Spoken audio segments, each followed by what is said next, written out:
收睇沙老師 reaction， 我係沙利文沙利文，你嘅聲樂導師同埋身心靈療癒師。今日睇咩片呢？哇！你睇下而家呢一個中午幾靚，係你知唔知嗰陣係咩啊？唔知嗰陣太陽落西山之後咧就係夜晚啦。係咁所以咧，我今日就要聽這一個夜啦。我以為你考我常識添嘛，救命！好啦，這一個嘅嘢，這一個嘢去片。寫給婆婆的一首歌，而家已經喺 YouTube 同埋各大平台上架，邀請你一齊去聽啊！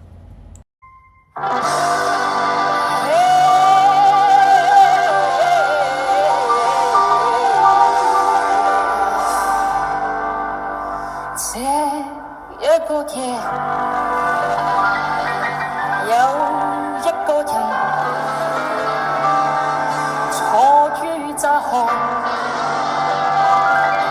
呆望門窗，兩手奏着吉他歌唱，一邊一隻舊皮箱，這一個夜。哇！我好中意咧黃渤咧，佢開頭咧，首先佢個開頭好 free 嗰啲 ad lib 喺度嗌嗰個聲音啦 ，OK。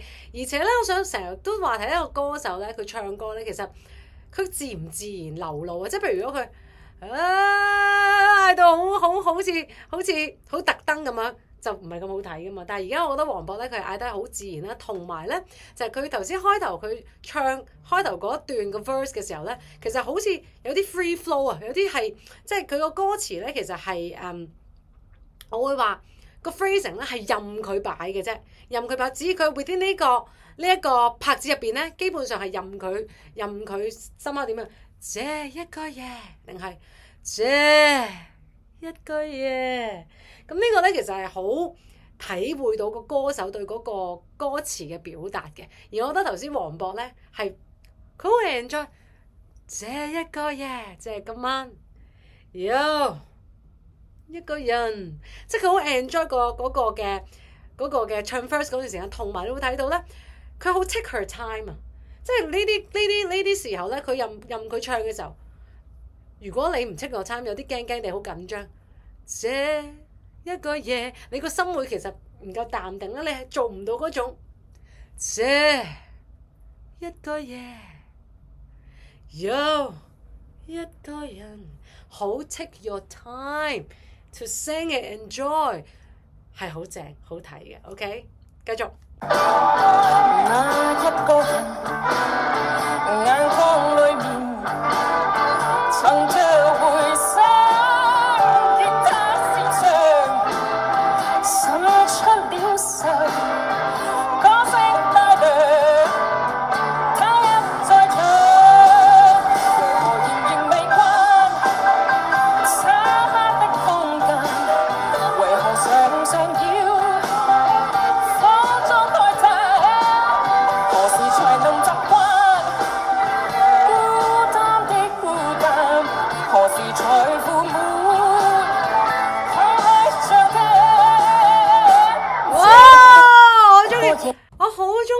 佢頭先呢一個你會 feel 到咧佢係好 natural， 佢好 playful 啊！即係佢係其實咧，我哋成日聽人唱歌咧，尤其是呢一種拍子，呢啲拍子咧，其實係好真係好睇個表演者，佢幾 feel the music， 幾將自己咧沉浸喺個音樂嗰度，好似同個音樂係一體咁樣去。即係有時咧，我哋唱歌咧，真係唔係淨係我哋嘅聲帶、我哋嘅聲音㗎，係我哋嘅成個身體、我哋成個 body language itself 咧，其實都懂得説話㗎。你諗下頭先，如果係你淨係個聲音好似好 enjoy 咁，這一個夜，每一個人 ，OK， 你有啲 feel 嘅。但係如果你個身體都一齊去 feel the music， 這一個夜，你見到台下嗰啲人咧，台下嘅人都 move together 啦，就係好多時我哋個 body language actually 咧，其實都喺度 deliver 緊首歌噶，同埋頭先佢最尾個尾音喺度，哇！嗰個係好自然嘅流露。Very good， 繼續。我一個人走行過路，提着皮箱，我心已倦，卻奔向前，跟他對唱，跟他去唱。老師有 piano。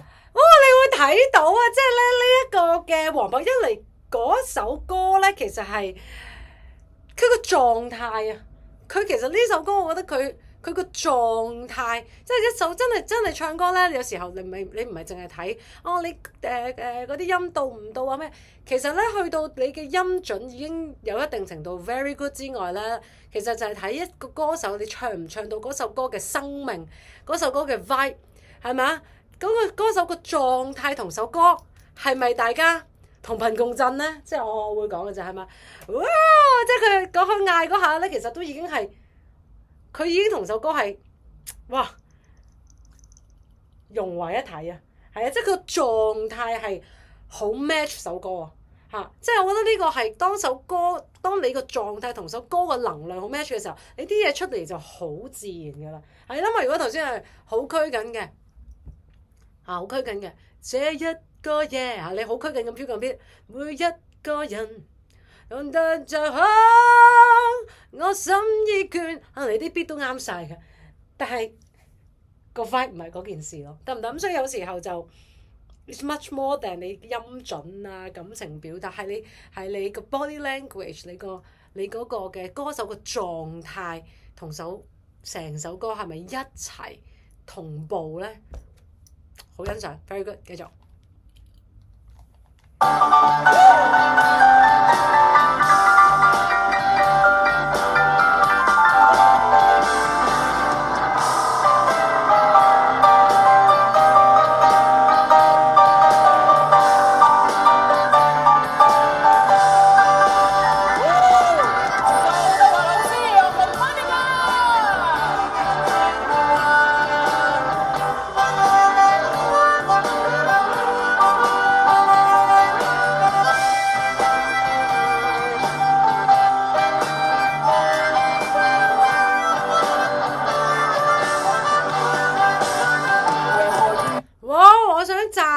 其實呢首歌個編曲本身幫咗呢首歌嘅演繹好多好多。呢首歌嘅編曲，頭先嗰個無論你睇到嗰啲樂手，其實樂手佢咪 into 一齊去 play the music， 一齊去玩嘅音樂，甚至乎你睇到嗰個口琴啦，即係成首歌個編曲係好容易帶動人先，加埋黃渤佢自己本身。哇！佢好 into 咧，相輔相成咗啦件事，係啦，咁所以我覺得呢個編曲係要讚嘅。本身一聽個編曲已經係好能夠帶動到個觀眾嘅，呢個係 very good， 而且口琴係有驚喜嘅。繼續。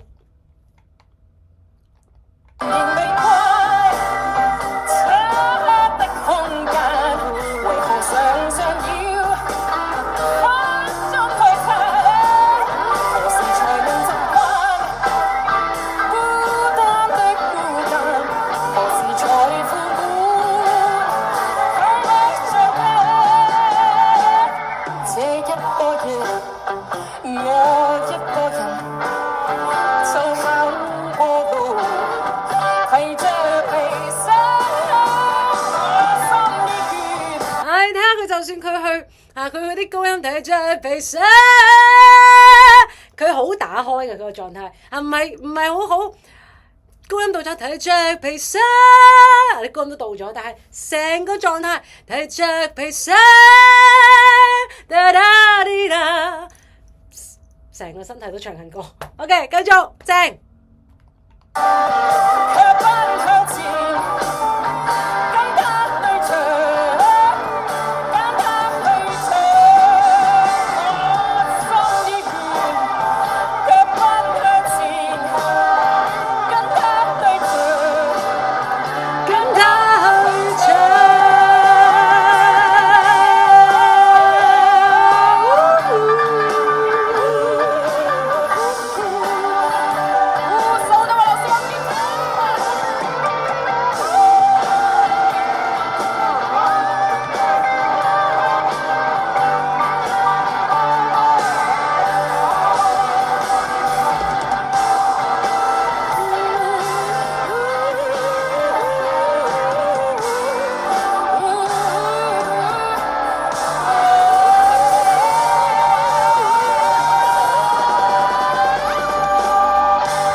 粹你話哇嗰啲高音啊係咪好高難度，係咪要即係嗌爆肺嘅歌咧？呢首歌完全唔係啦。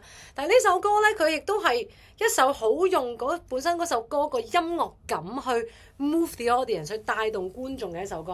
而咧嗰個歌手咧，其實究竟佢能唔能夠同首歌我哋叫做狀態同步、感覺同步，一齊去帶首歌嘅感染力咧，其實係反而係好考功夫。而我想話呢一首歌嘅黃渤，你見到佢感染力啊，即係佢個感染力唔係嚟自於佢唱啲高音，哇好勁啊！當然佢啲音準係 very good 啦，所有嘢，而係佢當刻企喺舞台嘅狀態，佢好享受佢身體 body language 所有嘢，佢都同佢個聲音一齊表演緊啊！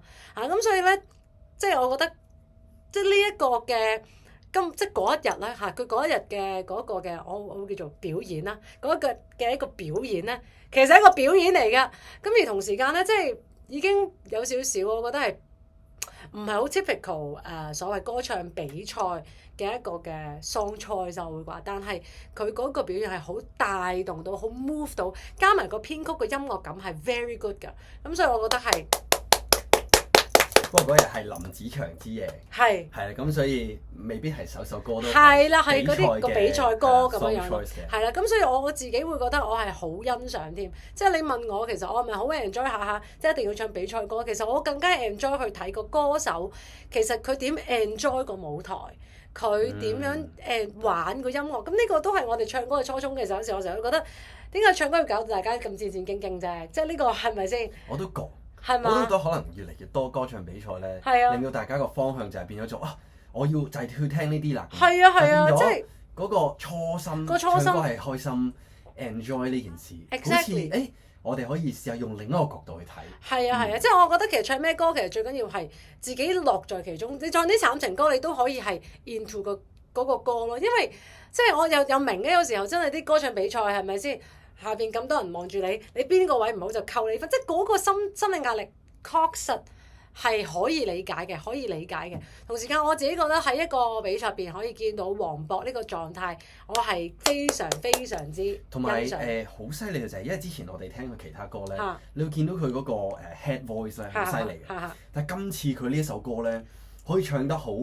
哇！係啊，佢啲中音啊，好實淨所有嘢。所以佢今次唔係話哇啲歌好勁啊，所有嘢嗰樣嘢，而係我更加 enjoy 就係佢嗰個奔放